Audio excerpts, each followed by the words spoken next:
Mukunda jewellery హనుమకొండలోని అతిపెద్ద jewellery mart December 14న గొప్ప ప్రారంభం. నమస్తే, welcome to I dream inside politics with కవిత.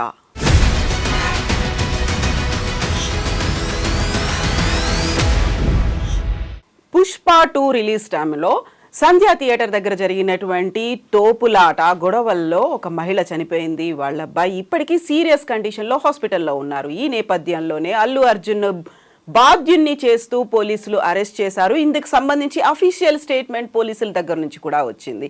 అయితే ఈ విషయంలో వైఫల్యం ఎవరిది, బాధ్యులు ఎవరు, శిక్ష ఎవరికి, ఇందులో కూడా పొలిటికల్ యాంగిల్ ఏమైనా ఉందా? మనతో పాటుగా ఉన్నారు BRS leader doctor కురువా Vijay Kumar గారు. హలో అండి, నమస్తే. సో ఈ ఎంటైర్ ఎపిసోడ్ని ఎలా చూస్తున్నారు? ఈరోజు జరిగినటువంటి అరెస్ట్ నేపథ్యం అనేది వెనకాల ఏం జరిగింది, ఏముంది అనుకుంటున్నారు మీరు?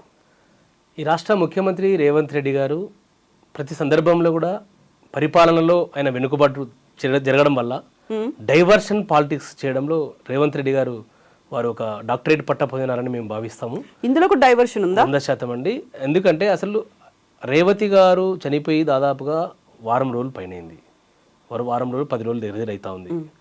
ఇప్పటి వరకు ఆ కుటుంబాన్ని ప్రభుత్వ పరంగా వాళ్ళు పరామర్శించింది లేదు, ఆ ప్రభుత్వానికి అండగా నిలబడింది లేదు ఈ ప్రభుత్వం. కానీ సడన్గా ఇవాళ అల్లు అర్జున్ గారిని అరెస్ట్ చేశారంటే దాని వెనుక ఏదో ఒక కుట్రకోణం ఉంది అని మేము బలంగా భావిస్తూ ఉన్నాం. ఎందుకంటే కోమటిరెడ్డి వెంకటరెడ్డి గారి స్టేట్మెంట్ కూడా మేము చూసాం. సినిమా వాళ్ళు ఇప్పటివరకు మమ్మల్ని కలవలేదు, మా దగ్గరికి రాలేదు, నేను సినిమాటోగ్రఫీ మంత్రిగా ఉన్నాను, మా దగ్గరికి రాలేదు అనేటువంటి ఒక భావనతో మాట్లాడాడు. సో విజయ్ గారు, ఇప్పుడు మీరు ఒక మాట అన్నారు, ఎవరు వచ్చి కలవలేదు, మమ్మల్ని కంగ్రాచులేట్ చేయలేదు, ఇండస్ట్రీ పెద్దలు మా దగ్గరికి రాలేదు అన్నమాట వెరీ ఎర్లీ స్టేజ్లో. బట్ అదే మంత్రి, అదే గవర్నమెంట్ బెనిఫిట్ షోలకి అనుమతి ఇచ్చింది, దీంతో పాటుగా రేట్లు పెంచుకోమని కూడా చెప్పింది కదా. అయితే పుష్ప 2 అనేది మొత్తం వరల్డ్ రికార్డ్ని బ్రేక్ చేసినటువంటి పరిస్థితి చూస్తూ ఉన్నాం. మనం సామాజిక మాధ్యమాల్లో చూస్తూ ఉన్నాం, న్యూస్లో చూస్తూ ఉన్నాం, టీవీలో పేపర్లో చూస్తూ ఉన్నాం. చర్చ కూడా ఆ రకమైన చర్చ ఉంది వాళ్ళ సినీ ఇండస్ట్రీలో కూడా.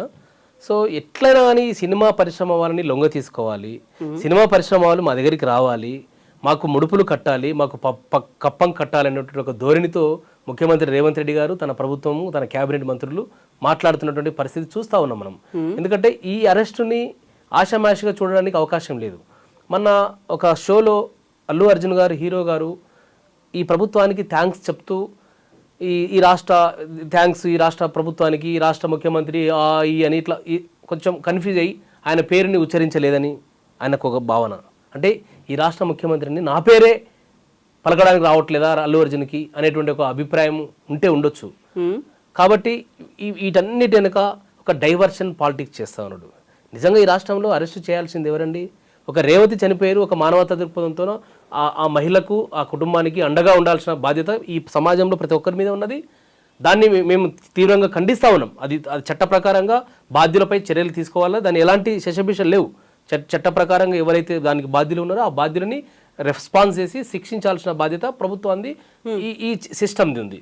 కానీ వారం 10 రోజులు అయిన తర్వాత సడన్గా అరెస్ట్ కావడానికి కారణం ఏంటంటే కొన్ని వందల కోట్ల రూపాయలు ఈ యొక్క పుష్ప 2 రావడం వల్ల దాన్ని జీర్ణించుకోలేకపోవాలి. ఎందుకంటే ఈ రాష్ట్ర ముఖ్యమంత్రి ప్రతి దాంట్లో కూడా నాకేంది నీకేంది అనే ఒక ధోరణితో మాట్లాడుతూ ఉన్నారు. ఆ రకంగా పరిపాలన చేస్తూ ఉన్నారు. వారు ఈ రాష్ట్రంలో పరిపాలన గాలికి వదిలేసి ఈరోజు వివిధ రాష్ట్రాల్లో వెళ్తూ ఉన్నారు. ఇలా ఢిల్లీకి దాదాపుగా 30 సార్లు ఇప్పటివరకు ఢిల్లీకి వెళ్ళారు. ఏం సాధించారు? మీరు ఒక మాట అన్నారు, ఫిల్మ్ ఇండస్ట్రీ నుంచి నాకేం వస్తుంది అనేది, లేకపోతే ఒక దాని మీద గ్రిప్ చూపించుకోవాలి, ఒక పెత్తనం చెలాయించాలి అన్న ఇదే ఉద్దేశమా ఎన్కన్వెన్షన్ మీద అటాక్ కూడా? వరుస ఘటనలు మీరు చూసుకున్నట్లయితే నాగార్జున గారి మీద ఆ రకంగా చేశారు. నాగార్జున గారు అంటే రకరకాల మీడియాలో, సామాజిక మాధ్యమాలు చెప్తా ఉన్నారు. ఇప్పుడు గతంలో ఏదో ఒక ఫంక్షన్కి ఫ్రీగా ఇవ్వలేదు, నేను టీడీపీలో ఉన్నప్పుడు అది మనసులో పెట్టుకొని ప్రభుత్వంలోకి వచ్చిన తర్వాత నాగార్జున గారి మీద టార్గెట్ చేసి ఎన్కన్వెన్షన్ని కోల్చడం. తర్వాత ఇప్పుడు ఈ పుష్ప 2లో సంబంధించినటువంటి సక్సెస్ అయినటువంటి అల్లు అర్జున్ గారిని సడన్గా అరెస్ట్ చేయడము. ఈ రాష్ట్రంలో అరెస్ట్ ఎవరు చేయాలండి? హైడ్రా బాధితులు హైడ్రా భయంతో ఆ వాతావరణంలో అనేక మంది హైదరాబాద్లో చనిపోయినారు. మూసీ బాధితులు, మూసీ పరివాహక ప్రాంతంలో మా ఇల్లు పోతున్నాయి, మా ప్లాట్లు వెళ్తున్నాయి, మా భూములు వెళ్తున్నాయి అని చెప్పి ఎంతోమంది ఈరోజు బాధపడి ఆత్మహత్య చేసుకున్నారు. మరి ఆ చావులకు కారణమైన ఈ రాష్ట్ర ముఖ్యమంత్రిని అరెస్ట్ చేయొద్దండి? అంటే అది డిఫరెంట్ ఇష్యూ, ఇది ఎందుకు డిఫరెంట్ ఎందుకు ఇష్యూ different కదా. గా ఇప్పుడు అదంతా ఒకటి నగరానికి ఒకటి సంబంధించి, కవిత గారు, ఆక్రమణలకు సంబంధించి. కవిత గారు, ఇప్పుడు ఈ సినిమా సంబంధించిన హీరో ఆ సినిమా ఆ థియేటర్ సంధ్యా థియేటర్కి వెళ్ళడం వల్ల అక్కడ తొక్కిసలాటతో, ఆ తొక్కిసలాట కారణం ఎవరండి? ఈ ప్రభుత్వం కాదండి? పోలీసులు చర్యలు తీసుకోవద్దండి? పోలీసులు దాన్ని వాళ్ళు చేసిన తప్పుని కప్పిపుచ్చుకోవడం కోసం రకరకాలుగా మాట్లాడుతూ ఈరోజు అరెస్ట్ చేయడాన్ని మేము తీవ్రంగా ఖండిస్తా ఉన్నాం. ఇవాళ ఇప్పుడు బాధ్యులు ఎవరు, వైఫల్యం ఎవరు? బాధ్యులు 100% ఈ ప్రభుత్వం, ఈ రాష్ట్ర ముఖ్యమంత్రి, ఈ రాష్ట్ర హోంమంత్రిగా ఆయనే ఉన్నారు కాబట్టి, రేవంత్ రెడ్డిగా ఉన్నారు కాబట్టి దీనికి బాధ్యత తీసుకోవాల్సిన బాధ్యత రేవంత్ రెడ్డి గారి మీద ఉన్నది. ఈ ప్రభుత్వం కానీ పోలీసులు కానీ కేసు నమోదు చేయాల్సింది ఎవరి మీద అంటే ఫస్ట్ హోంమంత్రి మీద, ముఖ్యమంత్రి మీద ఎఫ్ఐఆర్ చేయాలా. ఈ అల్లు అర్జున్ని చట్ట ప్రకారం ఏది ఉంటే దాన్ని చేయండి, మేము కాదనట్లేము. కానీ దానికి మొదటి ముద్దాయిగా రేవంత్ రెడ్డి గారిని చేర్చి దాని మీద పూర్తి విచారణ జరపాలని మేము డిమాండ్ చేస్తా ఉన్నాం. అంతేకాదు లగచర్ల బాధితులు అక్రమంగా గిరిజనులను, అక్కడ ఉన్నటువంటి పేదలని, రైతులని అక్రమంగా భూములు ఇవ్వడానికి బలవంతంగా అరెస్టులు చేసి జైలుకు పంపించినటువంటి ముఖ్యమంత్రి రేవంత్ రెడ్డి గారిని అరెస్ట్ చేయాలి.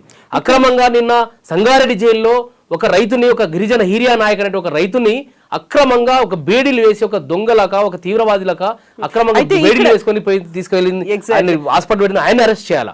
అంతే తప్ప ఈ అల్లు అర్జున్ అరెస్ట్ అనేది ఒక అర్ధరహితమైనటువంటి అంశంగా. అర్ధరహితం ఎందుకు అవుతుంది? ఎందుకంటే పోలీసులు చాలా క్లియర్ గా మెన్షన్ చేశారు. చిక్కడపల్లి ఏసీపీ చెప్పారు, అక్కడ మాకు ఇంటిమేషన్ లేకుండా వచ్చారు, అప్పటికి కూడా శాంతి భద్రతల కోసం మా పోలీసులు ఉన్నారు, వాళ్ళని కూడా పక్కకు జరిపి హీరో గారి బౌన్సర్లు ఆక్యుపై చేసుకున్నారు, అందువల్లే తొక్కిసలాట జరిగింది, వితౌట్ ఇంటిమేషన్ అక్కడికి వచ్చారు అనేది బాధ్యత అల్లు అర్జున్ది కాదా? జనరల్ గా పెద్ద హీరోలకు సంబంధించినటువంటి ఏ సినిమాలు రిలీజ్ అయినా బెనిఫిట్ షో టైంలో ప్రతి థియేటర్, ఎస్పెషల్లీ స్వాతంత్రం వచ్చినప్పటి నుంచి ఆర్టీసీ క్రాస్ రోడ్ అనేది సినిమా ఇండస్ట్రీకి, సినిమా థియేటర్లకు ఒక పేరుగాంచినటువంటి ప్రాంతం. అది సంధ్యా థియేటర్ లాంటి థియేటర్లో ఆ సినిమా బెనిఫిట్ షో జరుగుతప్పుడు అల్లు అర్జున్ గారు వస్తున్నారని ముందే సమాచారం ఇచ్చారని అల్లు అర్జున్ గారి ఆఫీస్ నుంచి కూడా ప్రకటన వచ్చింది. మరి వీళ్ళని నమ్మల్లా, వాళ్ళని నమ్మల్లా? సో దీని మీద లోతైన విచారణ జరపాలంటే ఫస్ట్ రేవంత్ రెడ్డి మీద చర్యలు తీసుకోవాలా. అక్కడ ఇలాంటి అసాంఘిక అంటే శాంతి భద్రత సమస్య వచ్చింది, ఒకరు మరణించారు కాబట్టి, బాధ్యత రాహిత్యంగా వ్యవహరించారు కాబట్టి ఈ ఎఫెక్ట్ తో బెనిఫిట్ షోలన్నింటినీ మేము రద్దు చేస్తున్నామని అదే మంత్రి కోమటిరెడ్డి వెంకటరెడ్డి గారు అనౌన్స్ చేశారు. చూస్తాం రాబోయే రోజుల్లో వచ్చేటువంటి సినిమాలకు బెనిఫిట్ షోలు ఉంటాయా, ఈ ప్రభుత్వం వారితో ముడుపులకు ఆశపడి ఈ రకమైనటువంటి స్టేట్మెంట్లు ఇస్తుందా అనేది రాబోయే రోజుల్లో చూడాల్సిన అవసరం ఉంది. ఏది ఏమైనప్పటికీ ఈ యొక్క ఎంటైర్ ఎపిసోడ్లో పోలీసుల వైఫల్యము, ప్రభుత్వ వైఫల్యము స్పష్టంగా ఉన్నది. ఎందుకంటే అంత పెద్ద హీరో ఒక థియేటర్కి వస్తున్నప్పుడు వాళ్ళకి సమాచారం ఉండదా అండి? ఇంటెలిజెన్స్ ఉండదా అండి? తెలియదా అండి? వాళ్ళకు పోలీసులకు తెలియదా? ఈ రాష్ట్ర హోంమంత్రి ఉన్నట్ట ఏం చేస్తున్నట్టు? గాడిది గుడ్డి పళ్ళు తోముతున్నట్టయినా హోంమంత్రి రేవంత్ రెడ్డి గారు, ఆయనకు ఆ విషయం ఆ మాత్రం రివ్యూ చేయడం, ఆయన లా అండ్ ఆర్డర్ని ఎందుకు మరి మంత్రి పదవులు మీ వాళ్ళకి ఇవ్వకుండా నీ దగ్గర అన్ని పెట్టుకొని మొత్తం నువ్వే రాజ్యం వెళ్తా ఉన్నావు? మీకు ఆ మాత్రం అవగాహన లేదా మీకు? సంధ్యా థియేటర్ వాళ్ళు కూడా బాధ్యులు కాదా? నిర్లక్ష్యం అనేది వాళ్ళది కూడా లేదంటారు.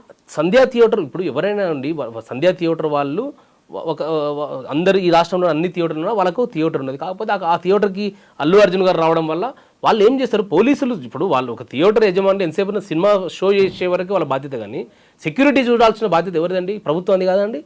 లా అండ్ ఆర్డర్ కంట్రోల్ చేయాల్సిన బాధ్యత ప్రభుత్వాన్ని కాదండి?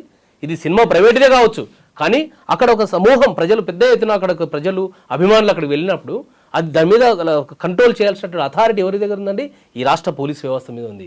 ఈ రాష్ట్ర పోలీస్ వ్యవస్థ యొక్క వైఫల్యం వల్లనే ఈ యొక్క తొక్కిసలాటలో రేవతి అనేటువంటి ఒక మహిళ చనిపోయింది. దానికి పూర్తి బాధ్యత రేవంత్ రెడ్డి గారే వహించాలనేటువంటి మా యొక్క ప్రధానమైన డిమాండ్ మేము వ్యక్తం చేస్తాము. ఎస్ విజయ్ గారు, థ్యాంక్ యూ సో మచ్ అండి. మళ్ళీ ఫర్దర్ డెవలప్మెంట్స్ ఎవరు ఉంటాయి, ఎవరిని బాధ్యులు చేస్తారు, ఎవరు ఆన్సర్ ఇస్తారు, ఇలాంటి సమస్యలు రాకుండా సొల్యూషన్స్ ఏముంటాయనేది చూద్దాము. Thank you so much. Thank you అండి. Thank you.